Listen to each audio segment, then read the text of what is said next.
भारत एक ऐसा देश है जहाँ पर सभी धर्मों के लोग रहते हैं, लेकिन कुछ चमन-चूतिए लोग ऐसे भी होते हैं जो ये कहते हैं कि भारत को मुस्लिम आबादी से खतरा है। और कुछ चमन-चूतिए लोगों का तो ये भी कहना है कि भारत 2050 तक मुस्लिम मेजॉरिटीज़ कंट्री बन जाएगा।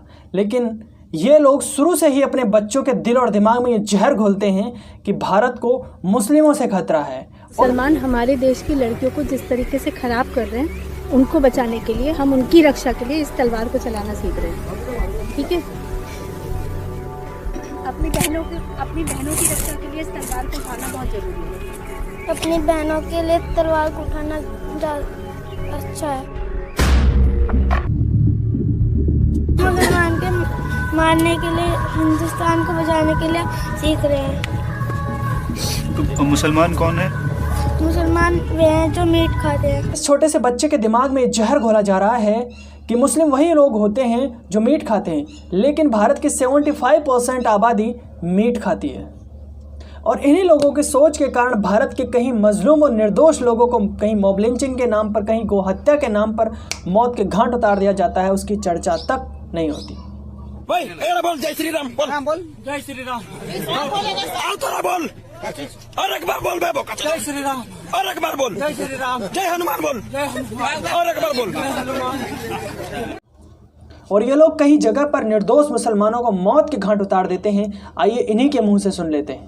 एक बार पुलिस हट गई आसाम में,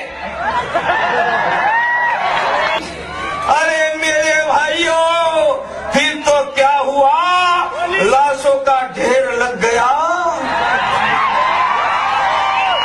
गिनी तो 3000 से ज्यादा लाशें थी, उनमें मियां हिंदू की लाश एक भी नहीं थी। मेरे भाइयों, ऐसा 20 साल पहले बिहार के भागलपुर में हुआ। फिर तो क्या हुआ, भागलपुर के नजदीक गंगा बहती है, गंगा में लाशें ही लाशें दिखाई देने लगी। गिन नहीं पाए, सागर तक बह गई, उनमें एक भी लाश हिंदू की नहीं थी। ऐसा ही यूपी में, मेरठ में, मुरादाबाद में हुआ। अरे गुजरात में पुलिस खड़ी थी, देखो क्या हुआ। हमारे सारे शिष्यों के पास लाइसेंस हथियार है। हम तो अपना शिष्य उसे बनाते हैं जिसका हथियार हो, जिसका हथियार ना हो, जो खाली जुबान चलाता हो ना, दूर रखते हैं।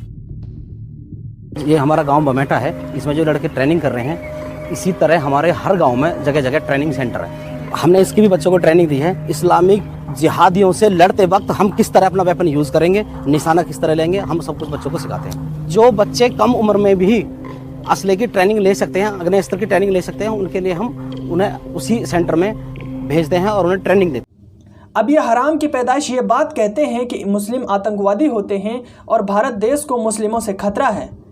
दोस्तों, अब आप खुद अंदाज़ा लगा लीजिए कि भारत को किन से खतरा है और किन से नहीं है।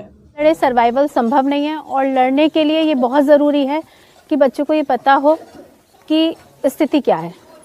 उनको इतिहास पढ़ने के लिए कहते हैं, उनको इतिहास समझाते हैं, उसके बाद फिर हम उनको हथियारों की ट्रेनिंग देते हैं। हम फैमिलीज़ में जाकर भी मोटिवेट कर रहे हैं कि अगर आप अपने बच्चों को नहीं भेजेंगे और वो शारीरिक और मानसिक रूप से इस लड़ाई के लिए तैयार नहीं होंगे तो बहुत बुरी स्थिति में मारे जाएंगे। चल हट बहन की लोड़ी, चल हट बहन की लोड़ी, चल हट